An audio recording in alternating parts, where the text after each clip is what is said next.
Ke mana Muhyiddin nak bawa Perikatan Nasional? Minggu ini Kumpulan Bersatu Tan Sri Muhyiddin Yassin bersorak riang kerana memorandum persefahaman MOU Perikatan Nasional telah dirangka. Semua ahli parlimen Parti Pribumi Bersatu Malaysia Bersatu, Barisan Nasional BN, PAS, Gabungan Parti Sarawak GPS, Parti Bersatu Sabah PBS dan Parti Solidariti Tanah Air KUSTA dilaporkan memberi sokongan terhadap penubuhan Perikatan Nasional. Mereka diwakili oleh Presiden dan pengerusi parti politik masing-masing. Beberapa pemimpin gabungan Parti Sarawak GPS dilaporkan bingung mengenai perjanjian persefahaman MOU yang ditandatangani ketua-ketua parti untuk menubuhkan Perikatan Nasional. Ahad lalu satu MOU dikeluarkan mengandungi deklarasi persetujuan antara Bersatu, Barisan Nasional, PAS, Gabungan Parti Sarawak GPS, Parti Bersatu Sabah PBS dan Parti Solidariti Tanah Air KUSTA untuk membentuk Perikatan Nasional. Namun, belum sempat MOU itu membuktikan kewibawaannya, ia sudah dipertikai oleh ahlinya sendiri. Presiden Parti Rakyat Sarawak PRS Tan Sri James Masing berkata, beliau tidak tahu menahu mengenai perubahan pendirian GPS dalam Perikatan Nasional. Kami Perikatan dan GPS, kata Masing yang juga Timbalan Ketua Menteri Sarawak, lapor The Malaysian Insight. Beliau bertegas parti komponen GPS, Parti Pesaka Bumiputera Bersatu PBB, Parti Rakyat Bersatu Sarawak SUPP, Parti Demokratik Progresif PDP dan PRS bukan anggota Perikatan Nasional. Begitu juga Ketua Penerangan PBB Idris Buang yang katanya bingung mengenai MOU berkenaan. Mereka hanya menyokong Tan Sri Muhyiddin Yassin dilantik sebagai Perdana Menteri. Apa yang saya faham, GPS bukan anggota Perikatan Nasional tetapi hanya rakan sekutu untuk membentuk kerajaan persekutuan, katanya.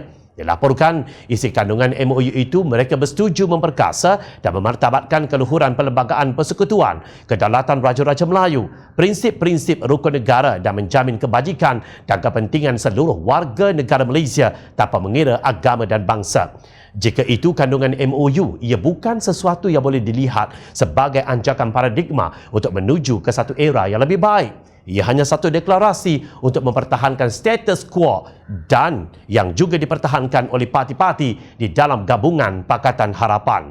Malah Naib Presiden UMNO Datuk Seri Mahathir Khalid berkata MOU bagi membentuk Perikatan Nasional tiada ikatan undang-undang. Sebaliknya ia persefahaman untuk masuk ke Dewan Rakyat sebagai blok Perikatan Nasional sahaja. Satu persefahaman yang tidak ada legal binding, tidak terikat dengan undang-undang. Ia merupakan satu persetujuan untuk masuk Parlimen sebagai Perikatan Nasional, katanya seperti dipetik Malaysia Kini. Yang peliknya, Majlis Tertinggi UMNO memutuskan tidak akan menyertai gabungan Perikatan Nasional secara rasmi.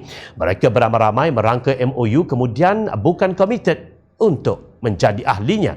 Jadi apa signifikannya MOU tersebut? Tokoh wartawan veteran yang juga ahli Majlis Pimpinan Tertinggi Bersatu, Datuk A. Kadir Jassin juga turut memperlekeh MOU berkenaan. Tradisi amalan demokrasi dan tanda hormat kepada Raja pun terpaksa dikorbankan kerana Perdana Menteri Muhyiddin Muhammad Yassin dan Sekutu Perikatan Nasional takut kepada undi tidak percaya. Itu pun ada muka bercakap tentang perlembagaan. Prinsip raja berperlembagaan dan demokrasi berparlimen. Demokrasi berparlimen apa yang PN duk merapuni? Tulisnya di Facebook.